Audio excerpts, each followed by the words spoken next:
It is, of course, appropriate that this morning we're looking at the passage in Matthew's Gospel that tells about the baptism of Jesus. This is the beginning of Jesus' public ministry. It is recorded in the first three Gospels, which we call the Synoptics.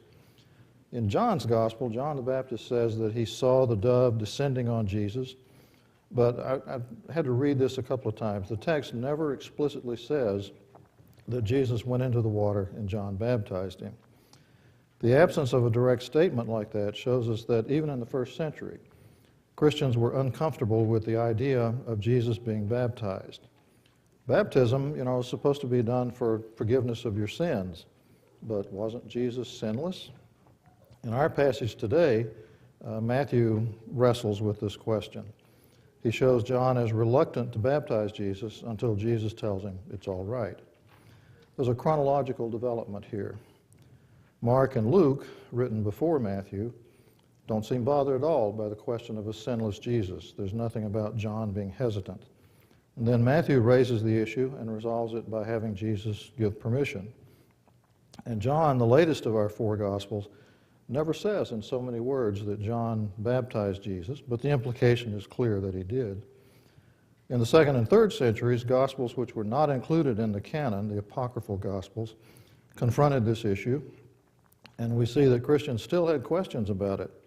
The Gospel according to the Hebrews says, "The mother of the Lord and his brothers said to him, 'John the Baptist baptizes for the forgiveness of sins. Let us go and be baptized by him.'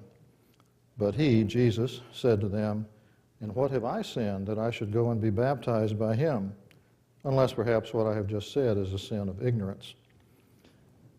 Now, having been raised, educated, and ordained as a Baptist, I do have to point out that the word baptizo in Greek means to immerse something completely, put it completely under the water.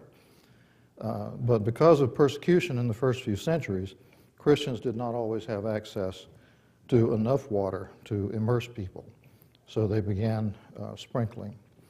By analogy, in those days, if you didn't have enough earth to bury somebody, you could sprinkle or throw a few handfuls of dirt on them, and that counted as burial. We see from Christian art of the 4th and 5th centuries that sprinkling was firmly established as a pattern of baptism by that time. Augustine, though, mentions when he's baptized going into a pool and immersing himself. So, however it was done, the pattern of the baptism isn't what matters. The spirit of it, the recognition of forgiveness and entering into a covenant with God is the significance of this act. Let's look at the passage from Matthew now. "Then Jesus came from Galilee to the Jordan to be baptized by John. But John tried to deter him, saying, 'I need to be baptized by you, and do you come to me?' Jesus replied, 'Let it be so now. It is proper for us to do this to fulfill all righteousness.' Then John consented. As soon as Jesus was baptized, he went up out of the water. At that moment, heaven was opened, and he saw the Spirit of God descending like a dove and alighting on him. And a voice from heaven said, 'This is my Son, whom I love. With him I am well pleased.'" This is the word of the Lord.